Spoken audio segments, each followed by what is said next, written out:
Well, I haven't really worked with PBIS in terms of working at the school level with it, but I've heard really good things about it, and that it helps with students' behavior and engagement and school climate.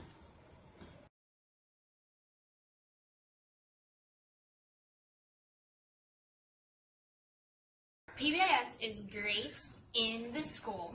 However, PBIS is something that I already do as a person. I think that a lot of teachers, what they sometimes have trouble with in the classroom is that they forget that they're still little kids. And also, we want to be rewarded as adults, even though our rewards are different. Like, it's different. My boss comes to me and says, hey, you did a good job today. That means something to me, but for a kid, a ticket may mean something better than to them because they not quite yet understand what that words mean.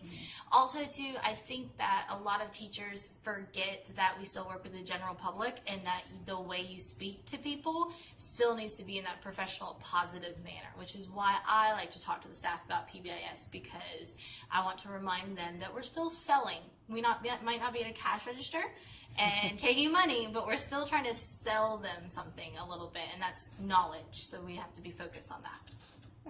Great. Do you think your being a PBIS team member has made a difference in your buy-in for Yes. the program and getting trained in the summer? Yes, absolutely. Getting trained in the summer was awesome because I worked with a whole bunch of other people. And then also it made me want to come back and create a better environment because we're here for 40 plus hours a week, so it doesn't need to be negative. That helps.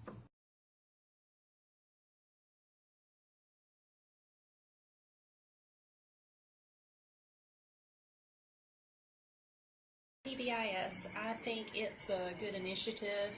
I think it's effective in the elementary school, and I think it's effective in the middle school.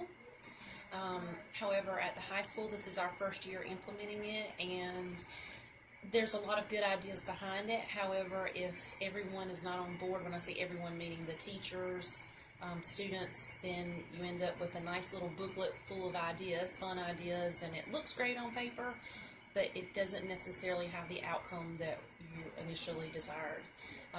As a parent, I have children at the elementary school, and I have my own children at the middle school, and I also have a child at the high school level. But as a parent, I hear things, coming home from my children on the parent side of it, and they enjoy it. It's fun for them. Middle schoolers, they like it. Elementary, they like it. But at the high school, you don't hear anything about it. It's just kind of a dead issue, so to speak. We put time into making these posters. The PBIS team meets monthly, but we kind of say the same things over and over, whereas if everybody's not on board with the PBIS plan, that it's really not going to be effective, because you can have a team of 5-6 people there, but that doesn't mean that the whole school is buying into it.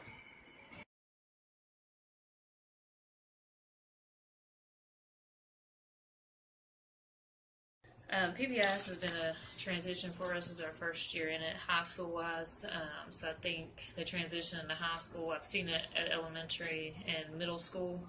It's been an adjustment in high school and how to make that work. I think there's a lot of good things to PBIS. It's just a matter of transitioning to fit high school needs. I would agree. Do you see a change in students yet, or are they interested in PBIS, or? I don't see a huge change just yet. A lot of the students want teachers to give more tickets. The biggest complaint is we're not getting tickets. So it's kind of, what are the tickets if we don't get them for doing the behaviors you want us to do? Just that cycle of it's not really happening like it should. And the kids kind of notice that, but they're kind of questioning, where are the tickets that I get from and how do I get them? So that question is there. So they're curious. It's just a matter we've got to go a little deeper on it and making sure we get those tickets out and working with the students on it.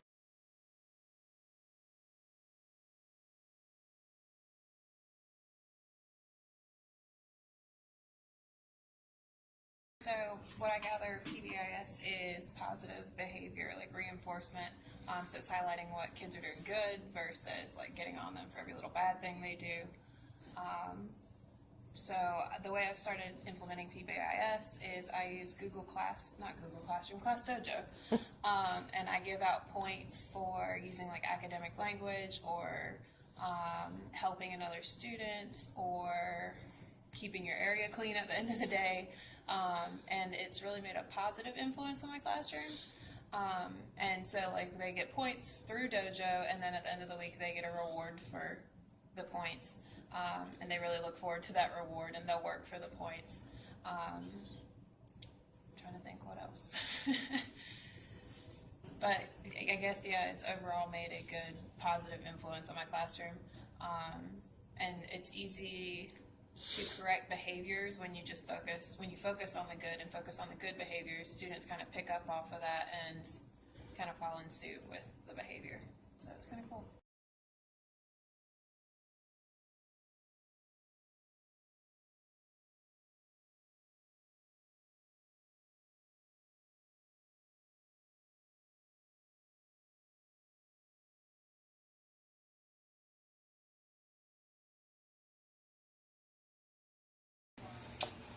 I find Class Dojo good because it helps you out with, like, if you do bad on test grade and you do it in class, she'll help you out. You can use Dojo points to make extra credit or use candy. But I do find PBIS better in middle school than high school.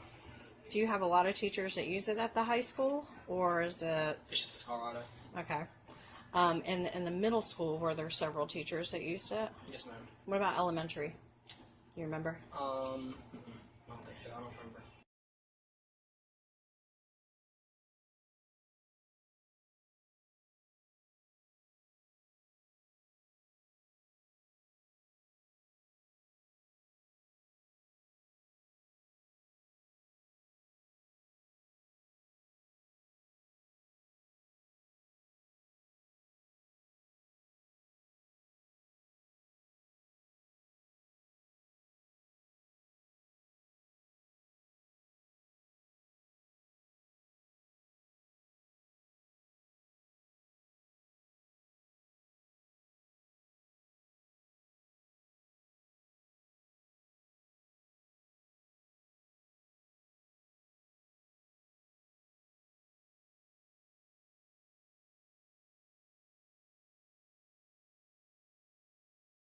So as we can see, there are lots of different stakeholders when it comes to PBIS, and lots of them have different opinions and different levels of knowledge for PBIS.